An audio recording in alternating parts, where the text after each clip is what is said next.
Windsor Work Session for February 17th, 2026. Our first item on the agenda is to recite the public policy or the public comment notices. I'll do that first. This meeting is open to the public. Public comment will be taken at the end of the meeting. Anyone wishing to speak is requested to sign in and should be a New Windsor resident. When you speak, state your name and address.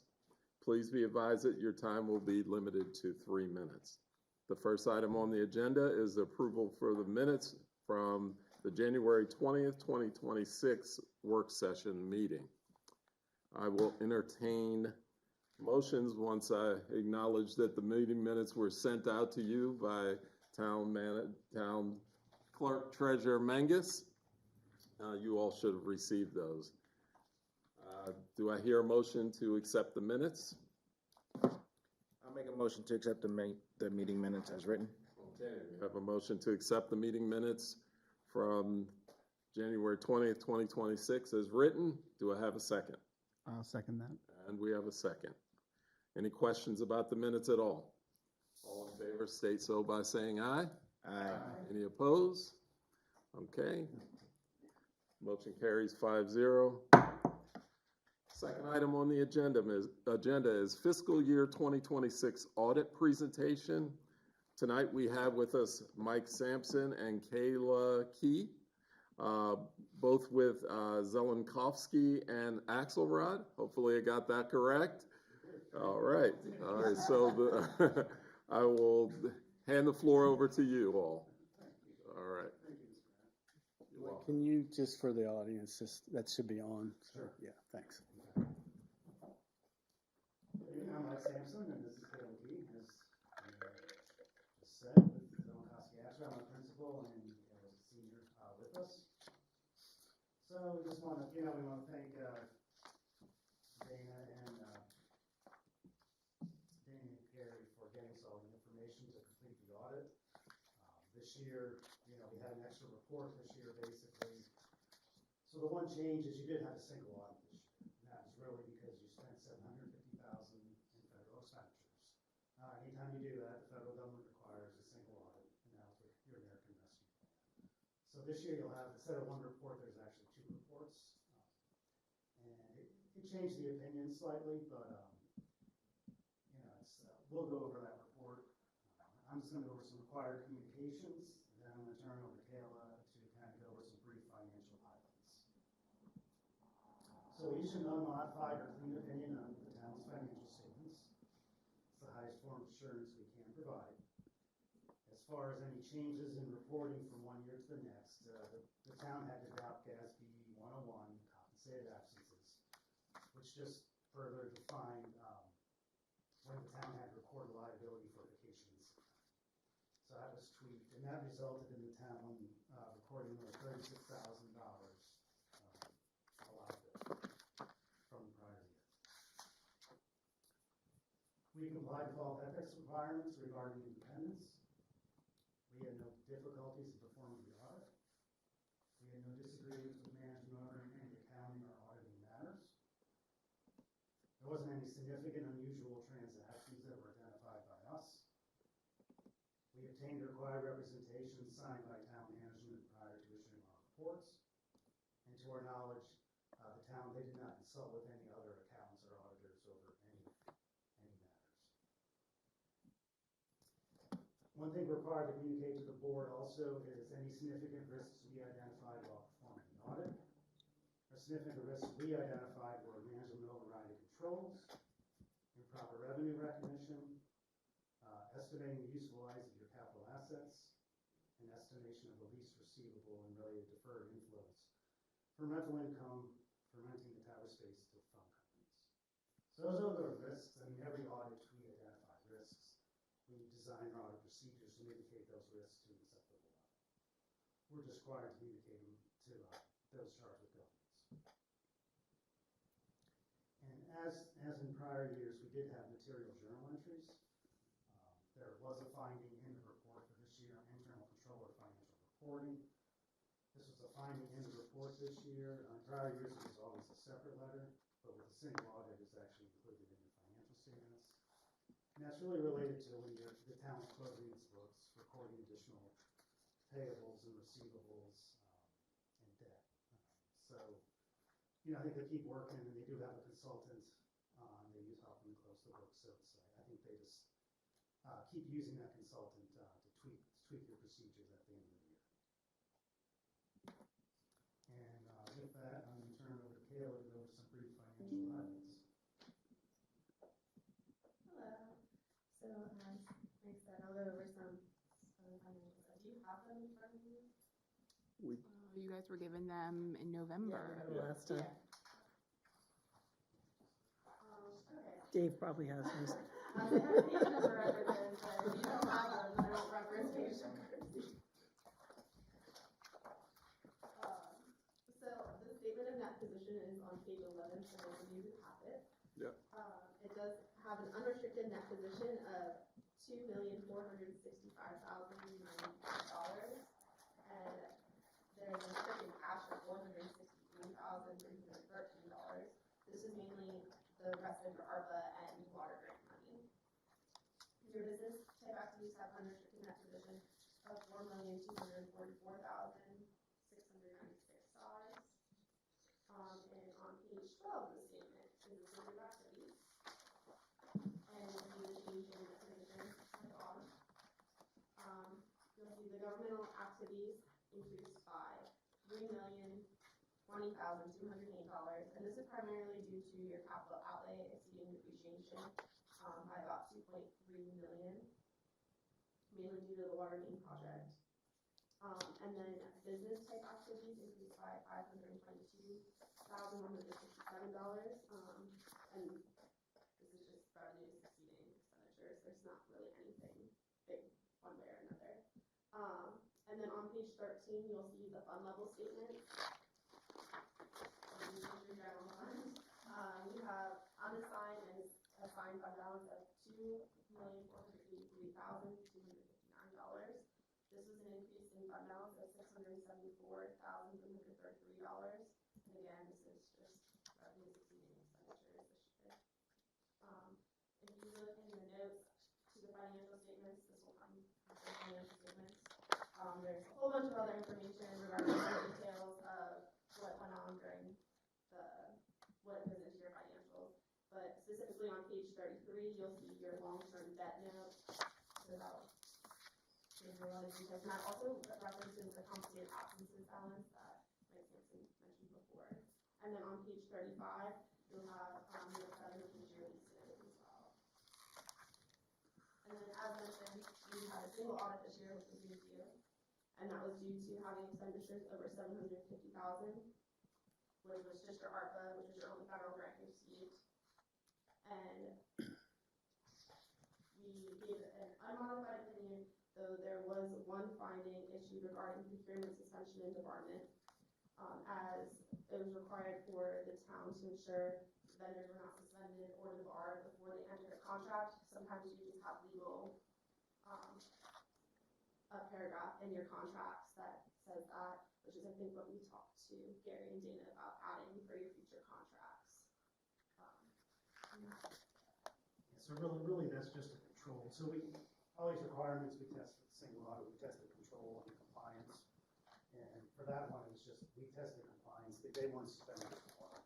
It's really just including that paragraph in the contracts.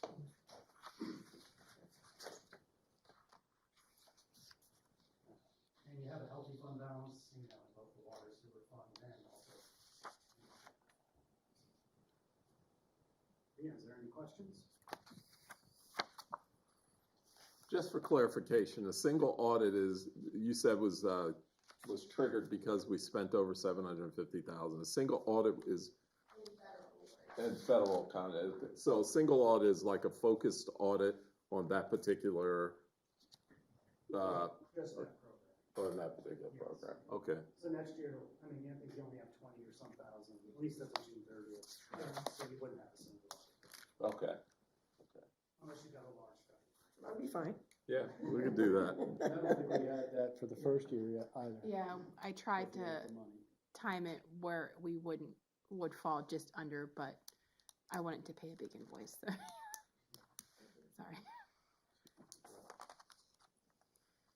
Any other questions from the council? Not rushing you. I know there's a lot to digest, so. We're all good? All right. Well, Mike and Kayla, we thank you so much for another year. And I think we're satisfied with it and we'll move forward. Dan, you good with it? I don't have, yeah. Okay. Can't change it now, guys. All right, well, thank you very much. Thank you. Welcome to stick around. I was gonna say, you're welcome to stay. Watch the paint dry. Exciting work session. Came all that way. Thanks, guys. Good night. Have a good night. Thanks. Thank you. All right. I have an item that is actually not on the agenda, but it's a very important item. And if the council will oblige me to make this deviation from the agenda, I would appreciate it. So I'll do so with your blessing. I think you will be pleased with the item. So that said, I'd like to take this time to recognize the hard work and diligence of one of our town staff, one of our managers. Recognize him for 15 years of dedicated service to the town of New Windsor. And on behalf of the staff, the council, the mayor, I'd like to present that person with this wonderful plaque. Wayne, would you come up front, please? You got it, Kim. First time in 15 years you got me. My phone was turned off. Now you gotta wait a minute so I can take the picture. All right, so this plaque it says this, presented to Wayne Myers Jr., 2011 through 2026, in recognition of 15 years of outstanding service to the town of New Windsor. And Wayne, I'll give that to you, let you hold it. Shake your hand first, because thank you for all the work you do. Thank you. Right. Appreciate it. You guys shake hands and look at me and smile. So we can pose a little bit. There we go. Thank you. All right. Wayne, you have anything you want to say? Can I take a seat? Yes, you may. Yes, you may. See you on the 20. Wayne, let me give you the wrappings. Another thing we're not showing on Yes, YouTube. Mayor, may I make an announcement? Yes. CMC is having some routing issues, so we're not on TV. It is Hampstead's meeting, but we are live on Facebook and YouTube. Okay. All right, well, hopefully they'll be able to. We can put that on our Facebook. See I us. got you right now. You're gonna do it, Kevin.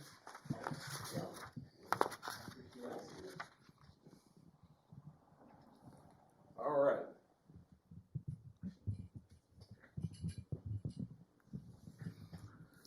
Thank you for that deviation, council. All right, item number 3 is Blue Ridge street sign replacement repair options. Is that, Is that in Gary's thing? that's Wayne, okay. Okay, so at the Blue Ridge subdivision, we noticed that some of the signs and stuff are degrading. Unlike most areas in town, they're constructed of like wood posts and they're very ornate.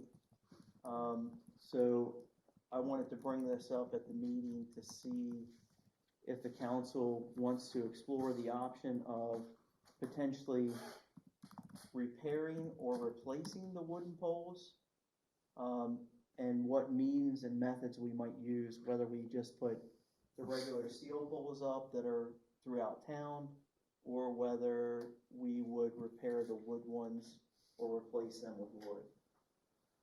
So kind of just wanted to get an open discussion on that. So I guess I'll throw out some questions at you, Wayne. Are the poles rotting? They are. Okay. The signs on the pole, are they metal are they metal So the signs are wood, as well? yes. Are they, are we able to even get a sign like that or similar to that still? So it would be custom signs, custom poles, and the expense would be 3 times the amount of a traditional metal pole. So a regular metal pole and the signage to go on top would be somewhere around $500. So every intersection, every stop sign, and unusually the mailboxes are also of the same wooden construction. So it would be roughly about $1,500 per sign, if we did them in wood. There's a chance that we could have a sign company come out, evaluate them, and rate them, and then just replace a few and paint the others to match. So there's a lot of different options, but what we've noticed is when people tend to weed eat around them, it kind of erodes the bottom part of the pole, and then there's some structural damage from rot on some others.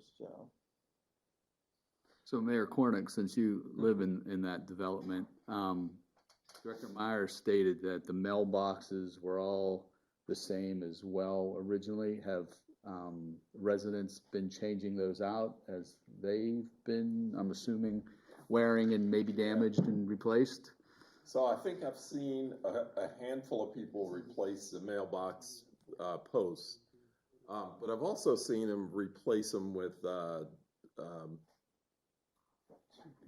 don't know if it's synthetic or some other type of material that's not wood to kind of mimic the wood. Oh, yeah. So I would imagine those are probably going to be expensive as well. But Probably that you know, recycled plastics. but yeah, over the last 5 years, I've noticed some people replacing theirs. So With something different, something, but similar. something similar. Similar Design, maybe not wood though. Might be that composite. you Yeah, know, that, composite yeah, as well as looking yeah. for. Yeah. I just didn't know at this point, as long as that development's been there, if Yeah. they have been being changed out throughout the development. And There have been a few. That have changed it out, but with a very similar post, mailbox post. So I guess the developer must have done the wooden signs in the first they place. did, yeah, they did. That's my question. I assume it was just an appearance thing by the developer. It Is there is. an It was. HOA in that community? No, No. there's no HOA. Yeah. So, I mean, I'm biased. I would love to see something similar go back. So is but it's do we have any expensive. idea if the composite would be, you know, that it's made out of basically recycled bottles? We have a bunch of furniture that's made out of it. Kind of looks like wood from far away. I wonder if that's any less expensive than wood would, because I'm assuming you'd have to go to pressure treated to keep it from doing the same thing all over again. So it sounds like if you want to explore some options and get an estimate from a sign company on what it would cost to match what we have, you know, it might not be as expensive if they can save some of the existing poles. Right. And we can kind of blend. Things that look similar. Yeah. I think it's worth exploring. Composite's not cheap. Yeah, I know. That's not. Well, it'll last for, It'll last forever, no doubt. Wayne, do you have a ballpark of how many signs we're talking? Because you had it's all those street name signs and then stop signs, correct? Yeah. It's quite a few. I could get a tally. 15 to 20? Oh, it's going to be more than that.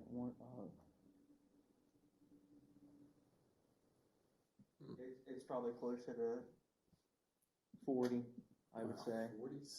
40? You Really? have stop signs and then Oh, street signs yeah. and then. And originally, Blue Ridge had the Blue Ridge Manor sign when you went into the development, and that's gone now. That Did was they on take that private- down? Yeah, that was on private Oh, property. yeah, on that corner, on the right. corner. Yeah. So they've lasted this long, so roughly around the early to mid '90s something years, right? until now. So Yeah. Doesn't Snyder have something? I mean, not Snyder, Atlee have something similar? Or do they have just standard no, signs? Atlee, there's just the steel signs. So it's pretty much developer choice Yeah. driven. there. Yeah, it was nice. 'Cause Atlee's It was nice. It was a selling point. in age, Yeah, so we wanna get some options, some prices, yeah. Okay, a we'll do some number homework. count. Okay. Yep. All right, is that satisfactory for everyone? Okay, all right. Item number 4, Public Works Equipment, continued discussion. Okay, I apologize, I was out at the, council meeting and I watched the council meeting online and then, tried to answer some questions. Gary, gave a briefing for me. So I'll get into this. So the fiscal year 26 purchase of the Ferris mower was completed. We had talked with the vendor that was selling it and to, make better use of the warranty. We're gonna receive it the first or second week of March, so we're not receiving it and lose a couple months in warranty. We would recommend keeping the 2011 Grasshopper as its value is only $1,500 to $2,500. And it has a low resale value, just for like rough cut areas like our stormwater facilities and out at the farm, to keep the wear and tear down on some of the newer equipment.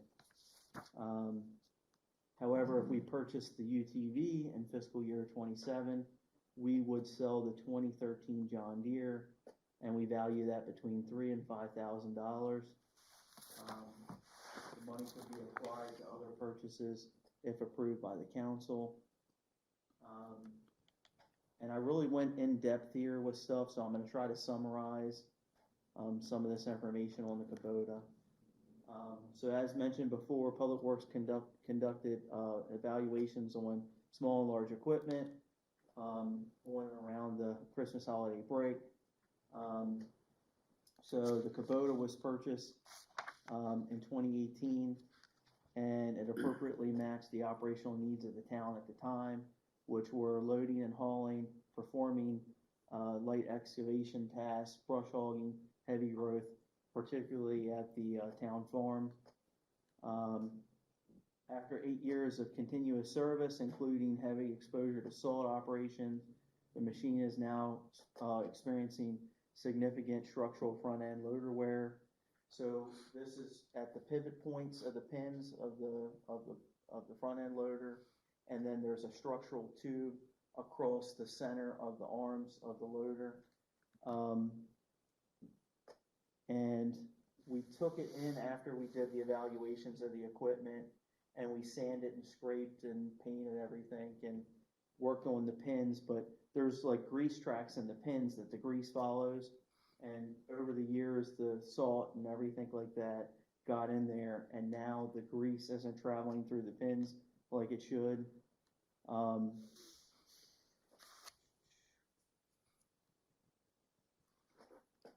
And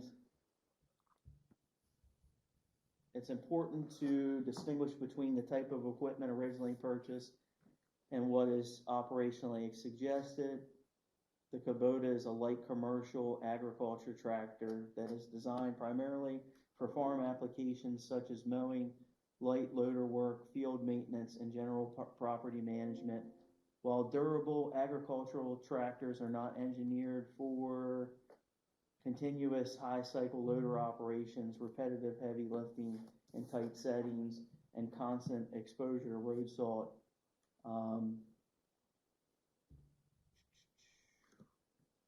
A skid loader, by contrast, is an industrial commercial heavy duty machine designed specifically for heavy material handling.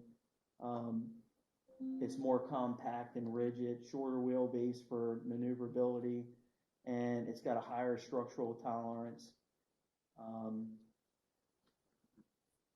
So one of the things that we considered and we're asking the council to decide is a repair versus replacement of the Kubota tractor. So we can replace the loader, and we have used estimates on loaders that are in good shape, somewhere around $15,000. there's still gonna be issues with the rear wheel wells that are rusted out, on the tractor cab, and then eventually the tires are gonna need replaced.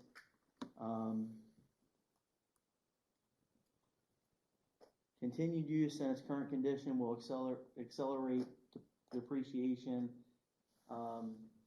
That's one of our concerns. And replacement would offset a significant portion of the skid loader costs, preserve remaining equity in the Kubota before further depreciation, and avoid investing substantial repair into the machine that no longer aligns with the operational needs of the Public Works Department. And then the recommended direction is, while this remains a council decision and Public Works will support either direction, we recommend transitioning into a commercial grade skid loader. This recommendation is based on increased durability under salt exposure, stronger industrial frame and loader arm construction, longer projected service life under municipal use, better return on long-term capital investment, similar to what we did with the trucks. And Public Works recommends the following: proceed with the purchase of the UTV, defer the replacement of the mower and salt brine tank in fiscal year 27, reallocate the funding towards the purchase of a skid loader, and I've broken down the math there, and then sell the brush hog and scraper blade for the tractor for the net sale of around $3,000. So the reallocation of the mower and brine tank plus the sale of the tractor, we could apply the 25, that would make up $25,500 difference and offset the cost of the skid loader.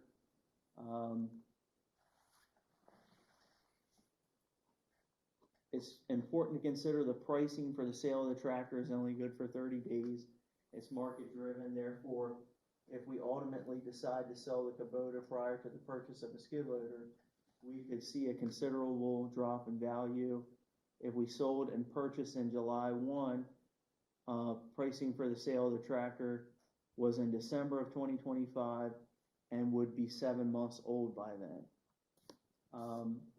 And also in the mayor and council folder, there is the original price list for a JCB case, Kubota, and Bobcat, and what we would get for the tractor in trade, and the difference that we would have to pay if we decided to do this. And the tractor, surprisingly, has held quite a bit of equity. Considering what we originally paid for it was somewhere around $42,500, I believe. But at the time, we had two trade-ins. We had a Kubota 5240, and it had a bad turbo and transmission, and then we actually had a case 1840 skid loader that we traded in. At the time, the skid loader was in good operating condition. It was just dated, and it didn't have the lift capacity that we required. And the purchase of the tractor kind of combined both of those pieces of equipment at the time and really fit our needs. So again, a lot of information to digest. I tried to summarize it the best way I can, but kind of looking, because we're in the budget season, to get some input from the council. The tractor was not considered as part of our replacement program originally. It was not. Wayne, what was the, you mentioned what we paid for, what the cost of the Kubota tractor was. It was $42,500 roughly. Then we sold the two pieces of equipment for how much? What was our net cost with that purchase of that? Oh, our net cost for the Kubota tractor was only $14,000. With the trade-in of the two other pieces of equipment. So we really got a good deal on the sale of one piece of equipment that was inoperable. And one piece of equipment that we actually bought from Stellar Construction, which was the skid loader, we paid $9,500 for it, and I think I sold it for $10,500, and we used it for several years. So we made out good on that deal, all things considered. And a little background history on the Kubota 5240 that we sold that was inoperable.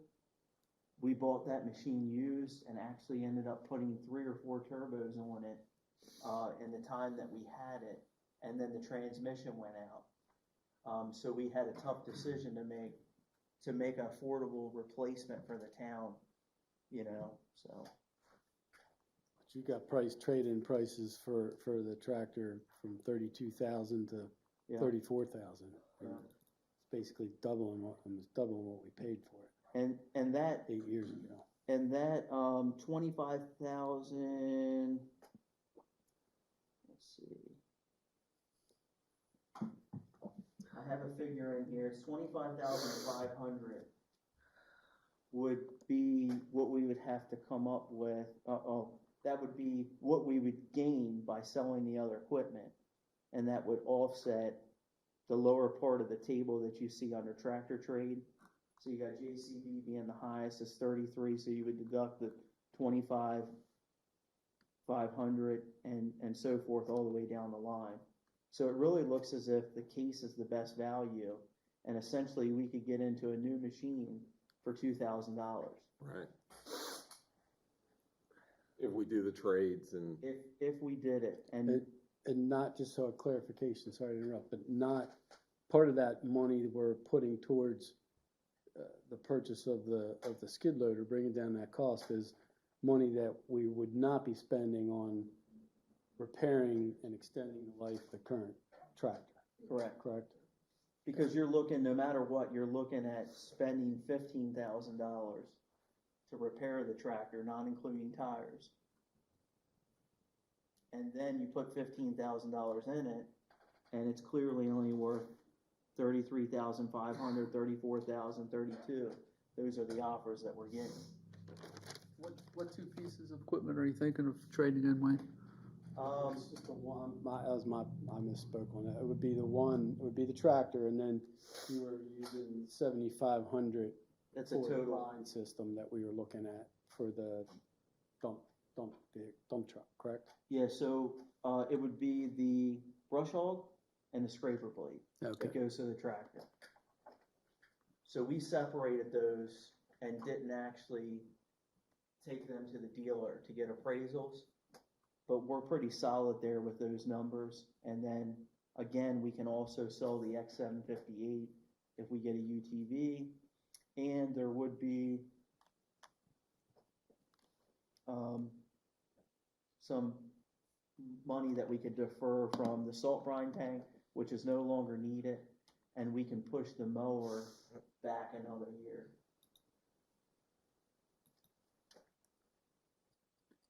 The mower, To replace the John Deere? Yeah, correct.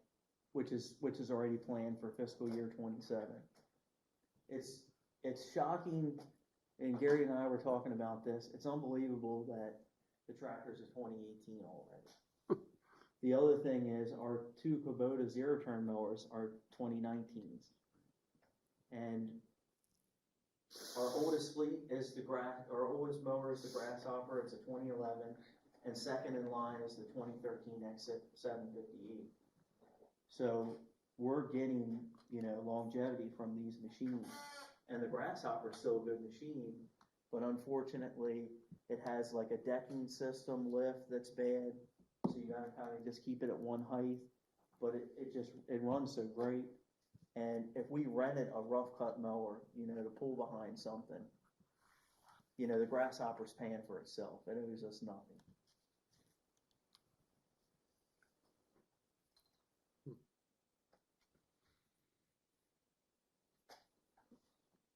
So just to be clear, the skid loader would be in fiscal 27 budget. The purchase would be in 2027. So it's entirely up to the council as far as how we would execute this. I will say that if we waited till fiscal year 27, Probably. we may lose value in the tractor for the trade-in, just like a car. Now, we don't expect anything to go wrong with the tractor moving forward. It'll be limited use because, well, if, we don't get many snowstorms and everything. I don't know if we could get a letter from the strongest dealer honoring the value of the tractor might be an option. If they would, guarantee us that set amount, if we decided to go with Case or whomever and say, hey, look, we're willing to, sell you this thing, but we have to wait until July, that could be an option. I know that I played back and forth with the dealers trying to get the values up because they use wholesalers and they won't sell the Kubota because it's been used in salt on their lot. So they're gonna basically wholesale it out.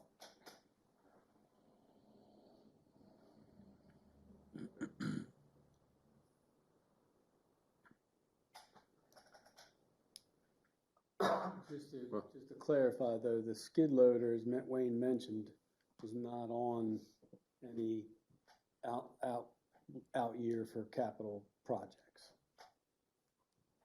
It's not on that 5-year schedule. Where some of the other stuff like the brine tank was for the Chevy was in 2027. The UTV is in 27, and then the replacement mower for the John Deere is in 27, which Wayne alluded to being able to push that out another year for that. So the brine, we learned recently that we're not going to be mandated to do that anytime soon. And I'm assuming New Windsor would not make a choice to go ahead and start brining our roads anyway. So we can certainly, there's no harm in deferring that purchase until probably we know there's going to be a mandate come down, and we don't have any idea when that may be. And that money could go be directed towards another use.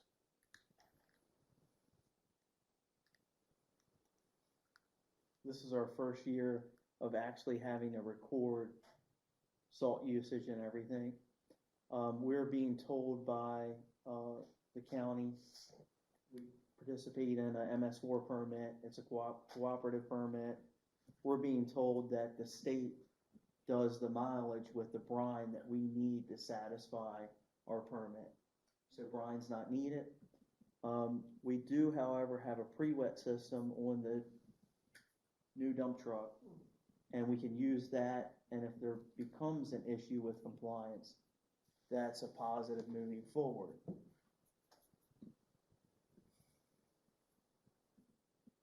Wayne, if you had your pick of the 4, which one? Pick of the 4 skid loaders, which one? So when we were in construction, my family, we had Case and Bobcat. They're pretty good machines. So currently, our mini excavator is a Bobcat. Not opposed to either manufacturer.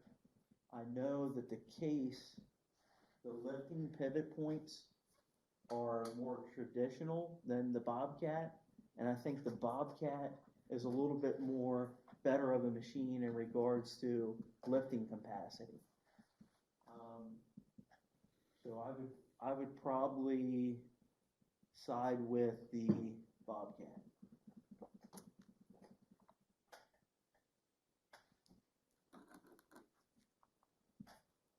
It's not a lot of cost difference between the Case and the Bobcat and the big picture. That's small. $1,300. Yeah.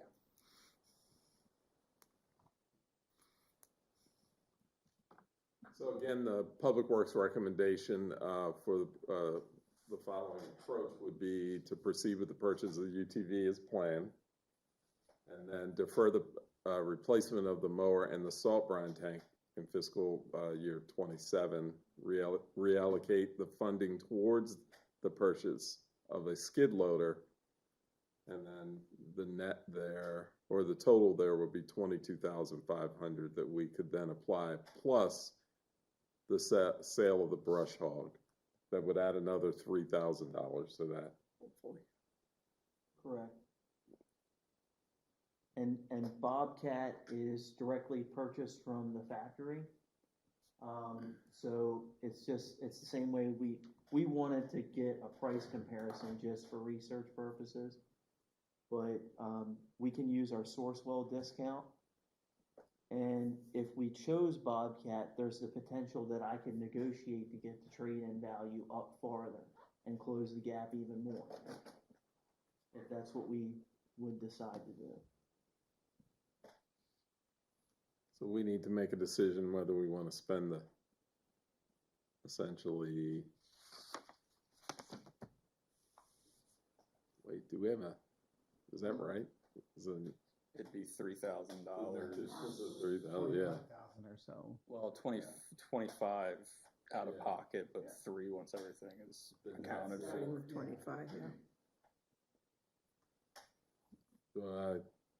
Does Where did anybody that come from? On the, It's $1 million It question. sounds like we have a question. My question is, I looked at our clerk to ask, where is it coming from? You currently have $36,273 left in the capital reserve for vehicles and equipment. To me, it seems like it may make more sense to do it sooner than 27, just because of the trade-in value of the tractor. I'm not buying agricultural farm tractors ever, but I presume, Really? No? I presume a lot of other people might be buying them this time of year, which might be the reason why the, come midsummer cycle, the demand for them might not be as high. I don't know if that's a thing or not, but if we wait, several months, that chart up there might look a lot different. Or if we get, several more snowstorms and God forbid something happens to the tractor and you guys can't even load salt, then we'd be in another world of hurt. Well, I'll entertain motions if someone wants to make it.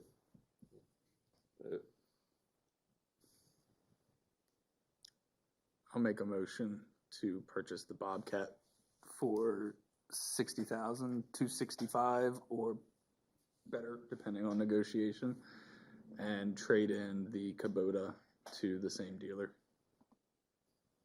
All right, we have a motion to proceed with the purchase of the Bobcat skid loader for $60,265 or better. Can I add in, or maybe you should add in, with the funding, with the funding coming from Capital vehicle and equipment. Sure. Make the purchase with the funding from the capital reserve for vehicles and equipment. Okay, so we have a motion. Do we have a second? I will second that motion. Okay, we have a motion and a second. Any questions about the motions? All right. All in favor signify by saying aye. Aye. Any opposed? All right, the motion carries 5-0. So we'll keep the council posted on the sale of the tractor, see if we can get some more wiggle room out of that, and then the attachments. Second discussion regarding the sale of the equipment.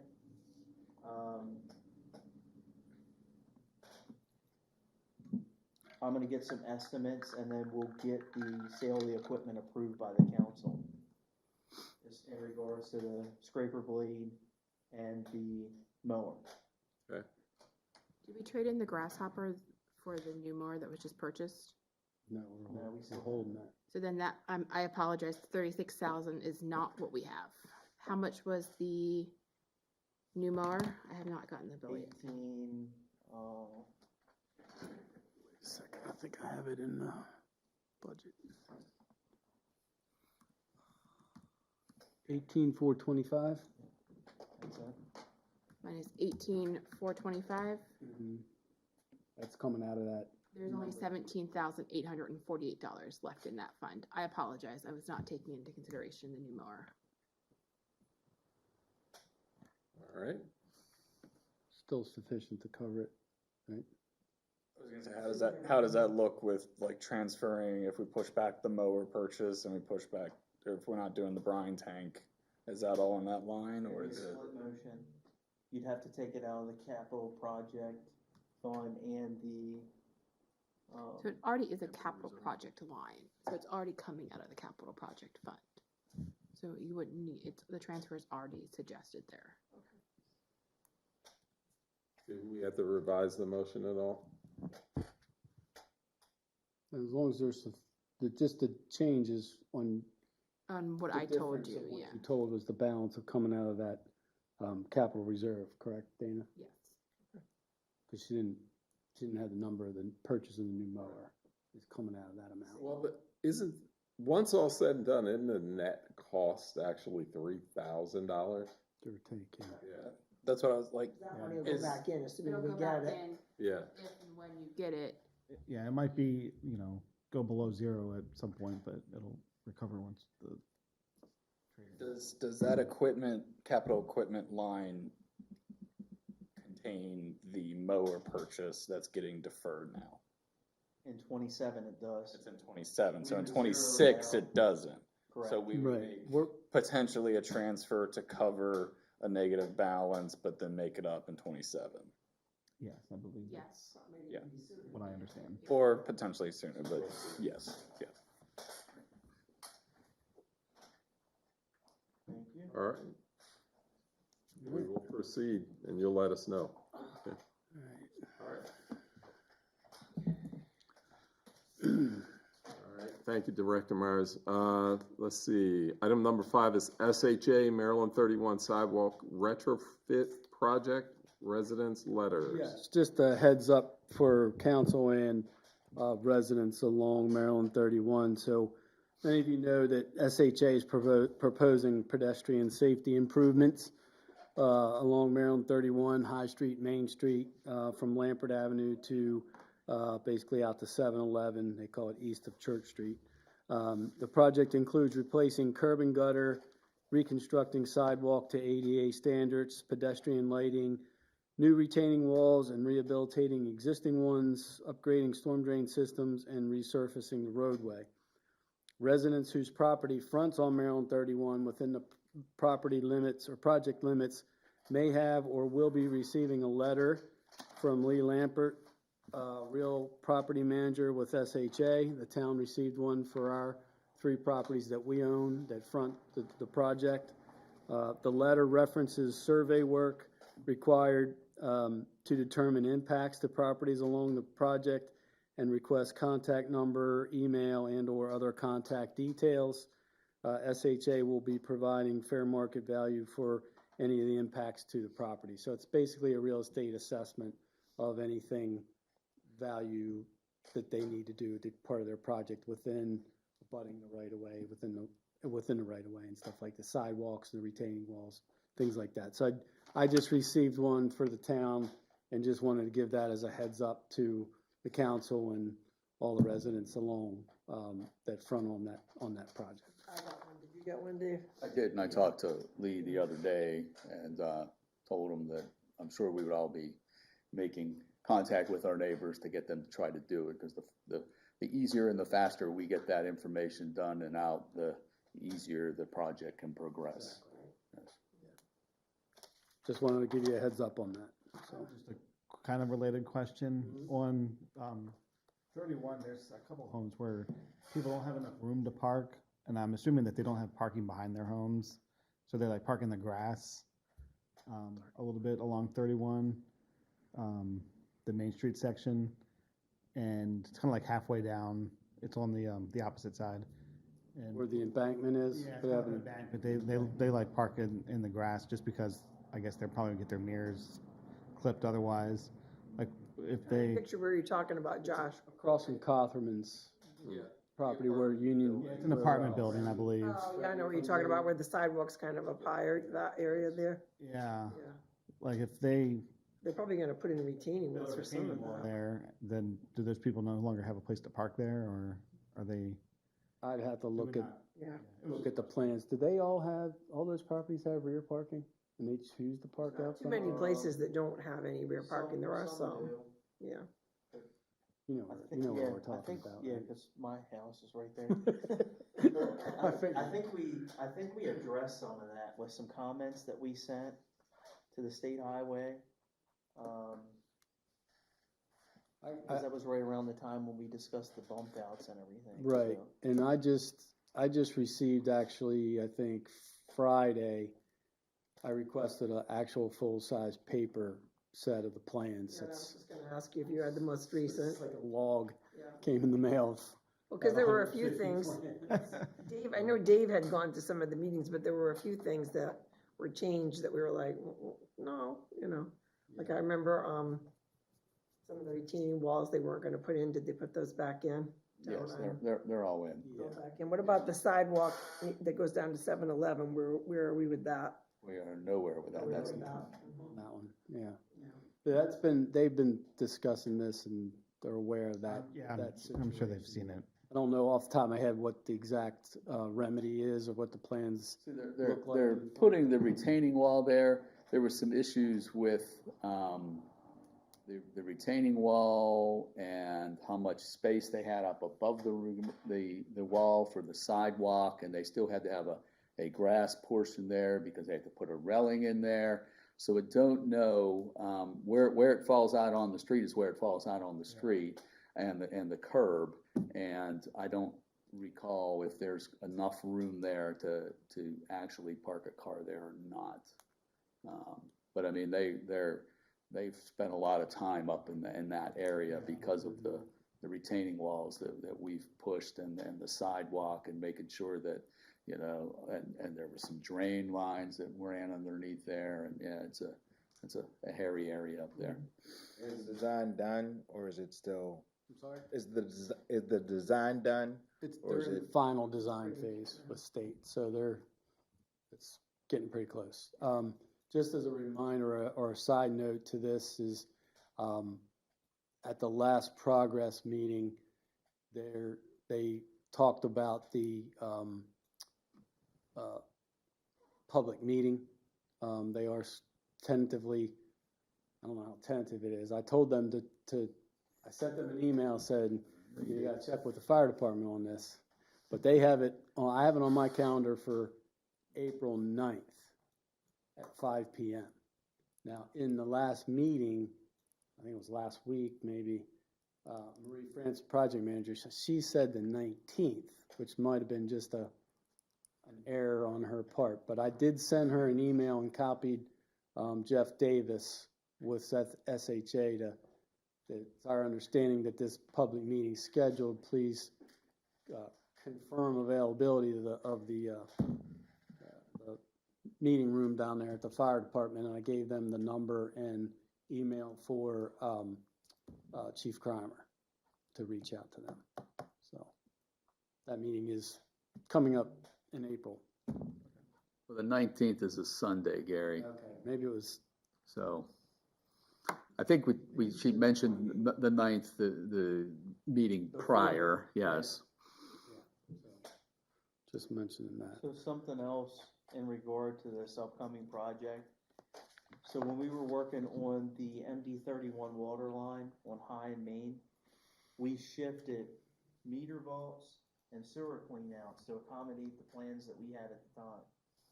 So that won't be the limiting factor for the Main Street parking issue.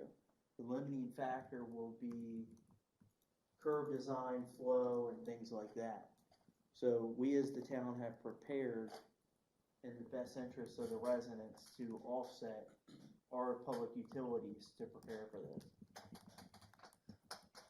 Similar vein, has there been any discussion on utilities getting buried? I want to beat this horse. I reached out at the direction, I think Kevin asked me to ask that, or you did, and I sent the email, and the cost is astronomical. Yeah. So that was the response. Okay. It's not going underground. Some billionaire wants to give us a bunch of money. Yeah. I'm just looking at Google Maps, and it looks like most of those houses do have access to Manning. So I would think most of them do have parking. Probably not Well, they do, but it's restrictive in that some of them are double units Yeah. and you have to have so many spaces per dwelling. And it's all based on occupancy, so the street parking is definitely Well, it's a important. lot more convenient too than walking.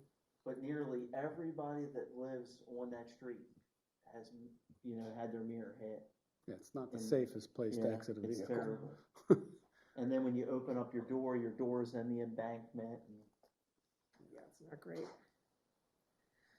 Yeah, those houses weren't built when people were driving cars around, that's for sure. Anything else on that? Okay. All right. Item number 6, Trash collection contest. So I received an email from Nancy Hernandez. She is the Parks and Events Manager with Mount Airy about participating in a trash cleanup contest. I tried putting oh, you got it, great. The email was in tonight's folder. It's a friendly competition to get residents excited about cleaning up their communities. This year, Sykesville, Tonytown, Hampstead, and Mount Airy will be participating. I think this is the 3rd year that they've done it. It can be done any day in April. So we talked possibly about combining it with Beautification Day, but I was talking with Mayor Cornick today. Based on how it's done and our participation in previous beautification days, we might want to split that up. And reason being is what they do is, let me flip the page here. They'll tally everything for a 2-hour period. So you can pick any day in April you want, but they collect the trash for a 2-hour period, and they have 3 categories of the competition. They have most volunteers, most trash collected, and then most unique item found, which is pretty interesting. And then Mount Airy pays for and delivers trophies to the winning towns. They use a local artist that does the trophies out of recycled material. They sent pictures of previous years. It's pretty neat thing. So just wanted to let you all know about that. Some things we need to think about is location of where we want to focus our efforts to gather the trash, clean the areas up. I think some of you guys might remember, probably been 2 or 3 years ago at least now, that the county had a stream cleanup down here at Dickinson Run in the Atlee Ridge open space. I think would probably be best to stay out of the stream. That brings a whole new challenge of volunteers and things like that. But we would need to get bags, which is easy enough. But Mount Airy partners with their Rotary Club. Thank you, Kevin. Community service hours for kids, high school kids. Have the parents chaperone the kids. Good. Volunteers, and we'll go throw something really cool out there that they can find. Yeah, Well, I think we found a washing machine in Dickinson Run that one year. sent some pictures of last year's. Somebody found like a mannequin with like hair on it and everything. Mounted it on the back of a truck and took a picture of I was it. throwing stuff out to look like to win the contest, One of those old school like hair dryers you see in the salon that go over like your whole head. It's interesting. You never know what you're gonna find, but. Yeah, this does not mean dump your trash bags outside leading up to this day. Yeah, Like, we don't want to win that bad. I think. But anyway, we can. Anne Marie I brought her into the loop, and she was saying that getting the word out as soon as possible. She said the same thing. Volunteers are hard to get, but getting the word out as soon as possible would certainly help. Picking the area that we need to look at, I agree with Wayne 100%. The stormwater outfalls would be great and relatively easily accessible and safe, and we should be able to get a lot from there. Maybe, what do we think about the possibility of Anne Marie getting the word out and looking for somebody to partner with me around the day, like a resident who would help with getting volunteers and stuff like that, because there's people who are well connected in our community who know, you know, the Boy Scouts, the Girl Scouts, this, you know, so we could try that, say the town's thinking about participating in it, these are some of the ways we could win, we need somebody to partner with Councilmember Schultz, blah, blah, blah, you know, to help get the volunteers and all that, you What's know. up with our green team? Hmm? What's up with our green team? We have a Yeah, that's true. community-based organization now for this sort of stuff. I know it's just getting kicked off. It's a good start project, right? You want to ask her to contact me and work on that? Yep. Well, I think, Councilman Wolf Mallow and I talked about maybe collaborating with the, Business Roundtable members to help out in terms of volunteers. That's a great idea. Yeah. And I know you all have a meeting Next Thursday, I believe. next Thursday. You want to bring it up? Yeah. Yeah. That'd be great. Okay. We could throw that into the announcement that the business roundtables. Kevin's phone's yelling at us. Well, I think we had some tentative dates. Oh, okay. Yeah. What do we look at, Kevin? So I think we mentioned, and they look like they disappeared.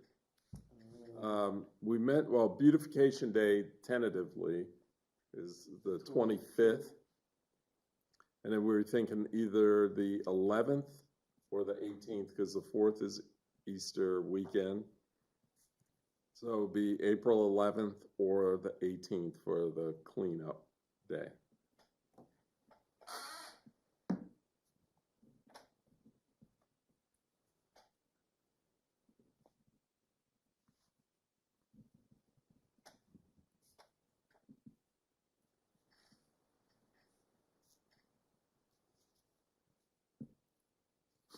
Yeah, there is a local Boy Scout troop for around here, right? Yeah, they were at Music on the Main one time. What's that? They were at Music on the Main a couple years ago. Troop 532, I think. They meet at St. Luke's, don't they? Yeah. 975, yeah. It might, yeah, okay. So we're looking at, what you say, Kevin, the 11th or 18th, right? Five So something. you know, Kevin, Gary, whomever, I could help organize for the 11th, but I could not be there. I could be there the 18th.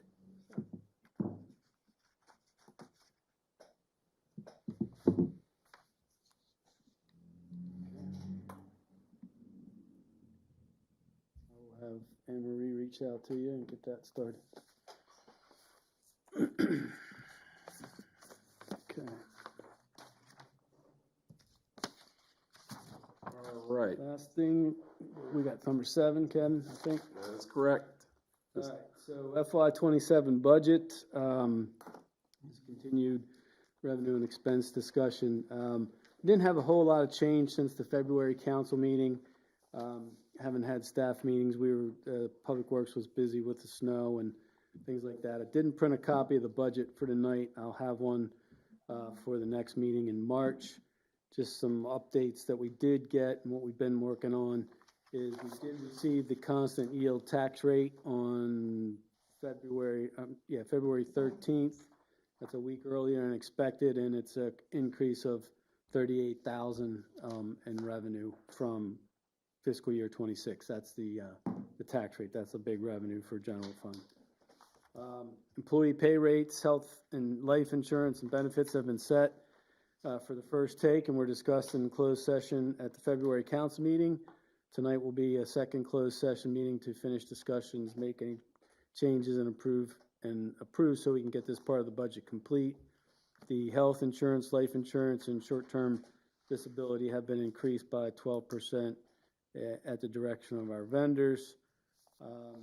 Did start working on enterprise fund briefly, and we did get MES's budget for water and sewer. The water budget is $133,847, which is an increase of 10.2%, 10.26%. Sewer budget's $176,594, which is an increase of 6.96%. Total FY 27 budget is $310,441, which is an increase of 8.36%. The biggest increase was in vehicle operation and maintenance, which is basically fuel and mileage charges. So I questioned the large increase and asked for confirmation and explanation. And then I met with MES staff, and the following information was provided. The federal mileage rate is increasing 2.5 cents per mile to 72.5 cents per mile.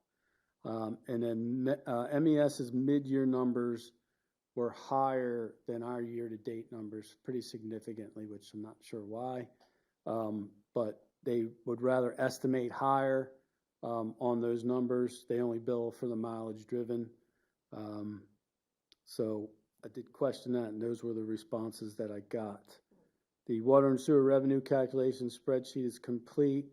Just as a reminder, the factors involved with that would change revenues are EDUs, users, base or usage rates. And base and usage rates require, or changes to those require direction from mayor and council. Started working on a summary of the general fund and enterprise fund capital projects. Director Myers alluded to some things that we are going to be looking at and discussing more in detail. I have a meeting scheduled with him on Friday to review what we've completed in 26 and what we'll be planning for in FY27. And I'm going to be following up with the vendors. I've sent out a lot of emails early on to see what their prices and what things are. And we're going to be looking at those costs. One got back that's a big cost is the sludge hauling. So I got an estimate from our current hauler, which is Colson, on the increase. So I'm going to run some numbers. I'll have those for you next meeting. That's about it. Any questions for budget at this point? I have one quick question. I thought about, so trash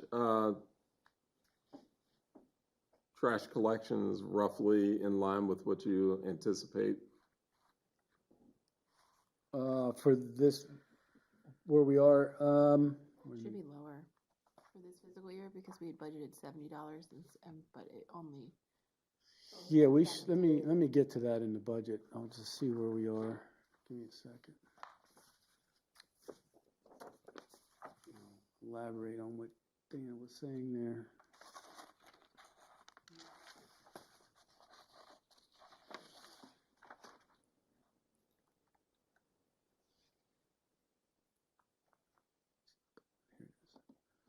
So we budgeted 158 for this fiscal year, and the year-to-date numbers, which you did in, when did you put those in? February, end of January? Yeah. End of January, they were at just under 77,000. What Dana was referring to is the county charges the tipping fees for trash and recycling, and the rate increase for municipal trash is increasing. It increased January 1st is the increase, and we basically budgeted for the full year. So Just this past January 1st. it just went into effect, but for the first 6 months. It wasn't. We had estimated a full year, and we saved basically $4 per ton on the first half of the year. So we're looking good. We should come in under budget on that. The real time right now is $95,322.63. You budget $158,000. You're pretty good. Yeah. With 4 months to go, 5 months to go. And then we're still in we renewed used contract for 3 years. So we're in the 27 will be the second of the new year. So I have their rates, and I already put their number in for for fiscal year 27. 165,000.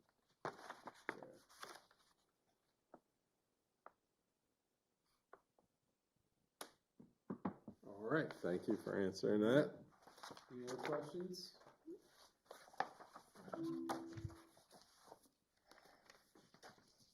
All right, that was item number 7. Mhm. All right, I will entertain a motion to go into closed session. Per general provisions, Article 3-305B, subset 1, to discuss promotion and compensation of employees. Do I hear a motion to? I'll make the motion. I'll second. Okay, I have a motion and a second to head into closed session. All in favor, say so by saying aye. Aye. Any opposed? All right, motion carries. We'll move into closed session. All right.